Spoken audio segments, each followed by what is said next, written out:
علیہ السلام نے ارشاد فرمایا کہ جس بندے نے فجر کی نماز پڑھی اور پھر وہ سورج کے طلوع ہونے تک مسجد میں بیٹھا رہا، پھر اس نے فصلی رکعتین 2 رکعتیں نماز ادا کی، اللہ تعالی جہنم کی آگ اس پر حرام فرما دیں گے۔ تو قیامت کے دن کا نور بھی ملے گا ان نوافل کی وجہ سے، اور جہنم کی آگ بھی حرام ہو جائے گی۔ نفل ادا کرنے والے بندے کو اللہ تعالیٰ قیامت کے دن جہنم میں نہیں ڈالیں گے۔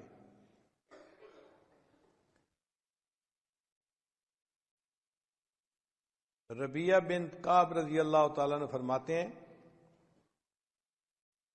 کہ میں نبی علیہ السلام کے ساتھ تھا تو اللہ کے حبیب صلی اللہ علیہ وسلم نے فرمایا کہ جو بندہ نفل ادا کرنے والا ہوگا اللہ تعالیٰ اس کو قیامت کے دن میری رفاقت عطا فرمائیں گے۔ آپ ذرا سوچئے یہ کتنا بڑا انعام ہے کہ ان نوافل کے ادا کرنے پر اللہ تعالیٰ قیامت کے دن نبی علیہ السلام کی رفاقت عطا فرمائیں۔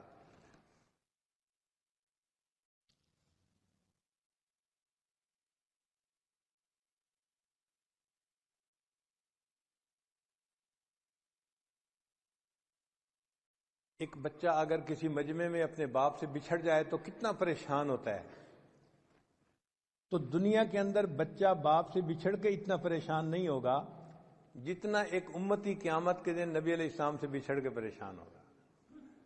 اور اس دن اگر نبی علیہ السلام کی رفاقت نصیب ہو جائے تو یہ بہت بڑی سعادت کی بات ہے۔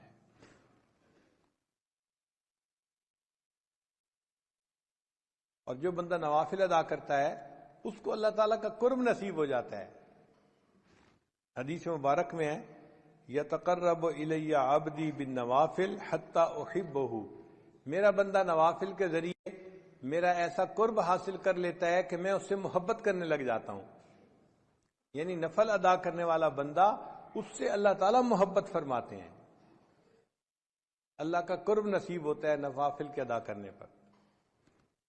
پھر اللہ فرماتے ہیں میں اس کی آنکھ بن جاتا ہوں جس سے وہ دیکھتا ہے، ہاتھ بن جاتا ہوں جس سے وہ پکڑتا ہے، میں زبان بن جاتا ہوں جس سے وہ بولتا ہے۔ سبحان اللہ، یہ حدیث مبارکہ تو بڑے عجیب مضمون کی حامل ہے کہ اللہ تعالیٰ فرماتے ہیں میں اس کے ہاتھ بن جاتا ہوں جس سے وہ پکڑتا ہے، آنکھ بن جاتا ہوں جس سے وہ دیکھتا ہے۔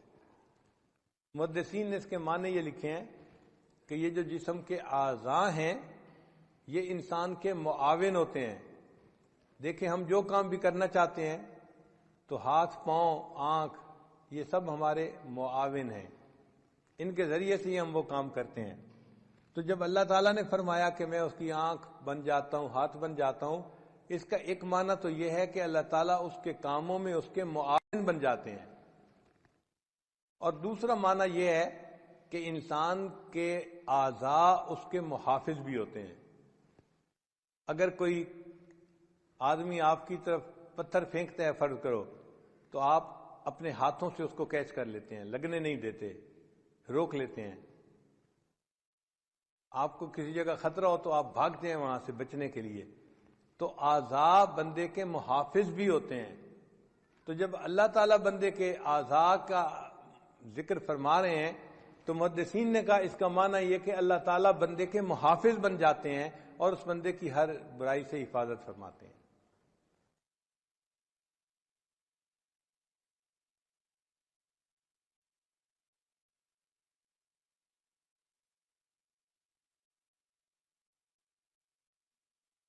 علامہ اقبال نے کہا ہاتھ ہے اللہ کا بندہ مومن کا ہاتھ، یعنی وہ ہاتھ تو بندہ مومن کا ہوتا ہے لیکن اعمال ایسے ہوتے ہیں کہ جیسے وہ اللہ کا ہاتھ ہے۔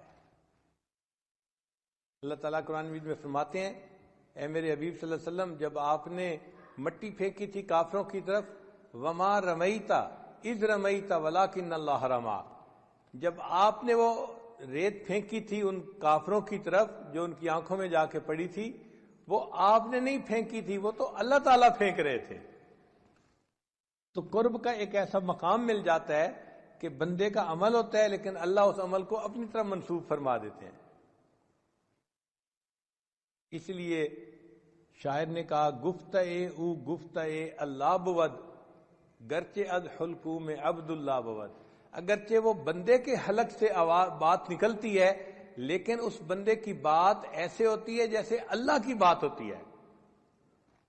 اللہ ان کی زبان کے نکلی ہوئی بات کو پورا فرما دیتے ہیں. اور یہ تو ہم نے بھی اپنی زندگی میں مشاہدہ کیا بعض بزرگوں کی صحبت میں رہ کر کہ ان کے منہ سے بات نکل جاتی تھی، اللہ پوری کر دیتے تھے.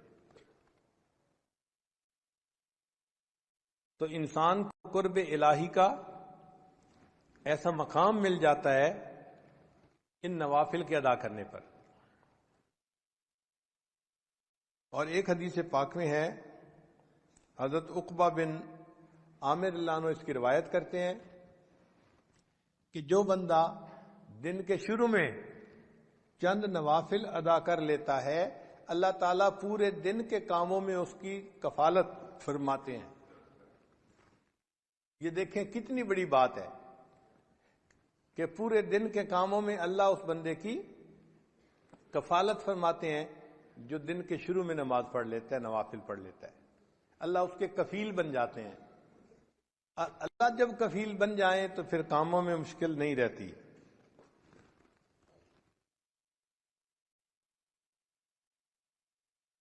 اور ایک حدیث قدسی ہے، امید ہے آپ اس کو دل کے کانوں سے سنیں گے. اللہ تعالیٰ ارشاد فرماتے ہیں، اے ابن آدم تفرغ لعبادتی، تو میری عبادت کے لیے اپنے آپ کو فارغ کر لے. املأ صدرک غنن، میں تیرے سینے کو غنا سے بھر دوں گا. واسد فقرک، اور میں تیرے فقر تنگ دستی کے راستے کو بند کر دوں گا. یعنی نہ تجھے تنگ دستی آئے گی، اور تیرے سینے میں غنا کو ڈال دوں گا. تو مستغنی ہو جائے گا سب سے، تجھے دوسروں کی حاجت نہیں رہے گی. تو دیکھیے نوافل کے ادا کرنے پر دنیا کے فائدے بھی کتنے ہیں انسان کے لیے.